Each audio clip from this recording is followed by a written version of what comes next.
ایک مونچھوں والے نوجوان کو کھڑا کیا گیا, ہمارا گروپ تقسیم کر کے ادھر ڈال دیا گیا. پھر ایک جواد احمد کی طرح گروپ کھڑا کیا گیا, اور جو نوجوان تھوڑا سا کھلا ماحول پسند کرتے تھے, موسیقی پسند کرتے تھے, ان کو اس گروپ میں شامل کر دیا گیا. پہلے ہمارے گروپ تقسیم کیے گئے, پھر اس کے بعد ہمیں پری پلان کر کے توڑا گیا. ہمارا سوال یہ کہ اس میں کتنی صداقت ہے؟ سب سے پہلے تو ٹی ایل پی کے ساتھ جو ظلم زیادتی اور فسطائیت ہوئی اس کی ہم نے اس وقت بھی مذمت کی. یہ سامنے ٹیبل ہے, میں ان حافظ صاحب کا نام نہیں لوں گا ان کی سیکیورٹی کے لیے, انہوں نے کبھی اجازت دی تو میں نام لے لوں گا, حالات ٹھیک ہو گئے تو پھر نام ضرور لے لوں گا. ہی از فرام فیصل آباد. ان کی رات کو مجھے 12:30 بجے کال آتی ہے کہ operation is about to start, اور شہید بھائی ہم سارے مجرم ہوں گے اگر ہمارے لوگ وہاں شہید ہو گئے. تو میں نے کہا آپ کی بات درست ہے, لیکن اب تو کسی کے اختیار میں کچھ نہیں. کہتے نہیں, ہاتھ پیر مارے. میں نے وہ تینوں موبائل پکڑے, ایک کال ایک پارٹی کے لیڈر کو کھڑکائی, پھر دوسرے کو, تیسرے کو, پھر جو ابھی فاروق الحسن صاحب جیل میں ہیں ان کو میں نے کال کی, ان کے بھانجے نے اٹھائی. میں نے کہا یار فٹافٹ میری بات کراؤ. کال اٹھائی, پیچھے تقریروں کا شور تھا, میں نے کہا نیچے اترے سائڈ. اب یہ لاسٹ کال تھی میری, اس سے پہلے میں ساری کالیں کھڑکا چکا تھا. میں نے سابق وزراء کو بھی کالیں کی, جہاں جہاں لنک تھا میں نے کہا جی آپ کا فلاں فلاں فلاں بندے سے لنک ہے, کوشش کریں کوئی فیس سیونگ ملے, آپریشن نہ ہو. کیونکہ تھا کہ کوئی 8-10 دنوں کی پولیس وہاں گئی ہوئی ہے, رینجرز بھی گئی ہوئی ہے. At the end of the day دیکھیں, سیاسی جماعتوں کی لیڈرشپ سے اختلاف ہوتا ہے, لیکن وہ ہمارے اپنے لوگ ہیں. گھر میں 2 بھائیوں کا بھی اختلاف ہوتا ہے, لیکن جنازے ماں باپ کا اکٹھے ہی پڑھا جاتا ہے.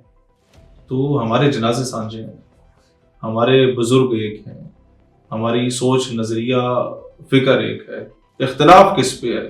آپ یوں نکل رہے ہیں, ہم یوں نکل رہے ہیں, اسی چیز پہ اختلاف ہے. آپ یہ پہن رہے ہیں, ہم یہ پہن رہے ہیں. نظریہ کیا ہے؟ نغمہ ہندی ہے تو کیا لے تو حجازی ہے میری. آپ سمجھ رہے ہیں میری بات؟ تو یہ بہت مائنر سے اختلافات ہیں. آخری کال میں نے فاروق الحسن صاحب کو کی, میں نے کہا جی آپ فل فور سٹیج پہ چلیں اور اعلان کریں کہ ہم یہ دھرنا وائنڈ اپ کر رہے ہیں, افغانستان سے جنگ چھڑ گئی ہے اور میرے کندھوں پہ 6-7 شہداء کا بوجھ ہے جو میں مسجد رحمت للعالمین سے یہاں تک اٹھا کے لایا ہوں, میں مزید بوجھ نہیں اٹھا سکتا. کہتے ہیں لوگ ہنسیں گے. میں نے کہا لوگ الو کے پٹھے ایک دن ہنسیں گے, 2 دن ہنسیں گے, 3 دن ہنسیں گے, پھر بھول جائیں گے. آپ مزید جنازے اٹھانے جا رہے ہیں. نہیں یہ مذاکرات چل رہے ہیں. میں نے کہا حضرت 2 نمبری ہوگی at the end of the day. دیکھ لیں, اگر حکومت کو آپ نے اینڈ پہ مورد الزام ٹھہرانا ہے نا تو وہ بات کی بات ہے. سب سے پہلے اپنا بندہ سیو کریں.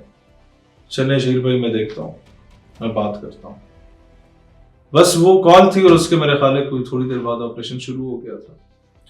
اور اٹ از ویری انفارچونیٹ. جہاں تک بات ہے کہ اسے لانچ کیا گیا ہمارے اگینسٹ, دیکھیں میں کبھی ان کا ممبر نہیں رہا. ہاں میں نے انہیں سپورٹ کیا, ہماری اسٹیٹ یوتھ پارلیمنٹ نے انہیں سپورٹ کیا, ہماری انجمن طلبہ اسلام نے انہیں سپورٹ کیا. ایون پارٹی بننے کے بعد بھی ہم لوگوں نے کئی جگہوں پہ انہیں سپورٹ کیا.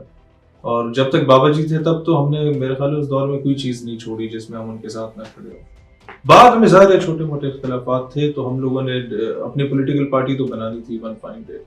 اور ہم نے تب بھی فیض آباد کے دھرنے میں نے تقریر کرتے ہوئے بات کی تھی کہ میں آپ کا ممبر نہیں ہوں, یہ تقریر کا حصہ ہے, لیکن میں اس کاز کے لیے آپ کے ساتھ ہوں. جب وہ جیل سے رہا ہو کے آئے بابا جی رحمت اللہ علیہ, اللہ درجات بلند کرے, میں نے تب انہیں کہا تھا کہ آپ کی جگہ اگر مولانا فضل الرحمان یا بلاول یا کوئی ہندو بھی اٹھتا ناموس رسالت کے لیے, ہم اس کے بھی جوتے سیدھے کرتے.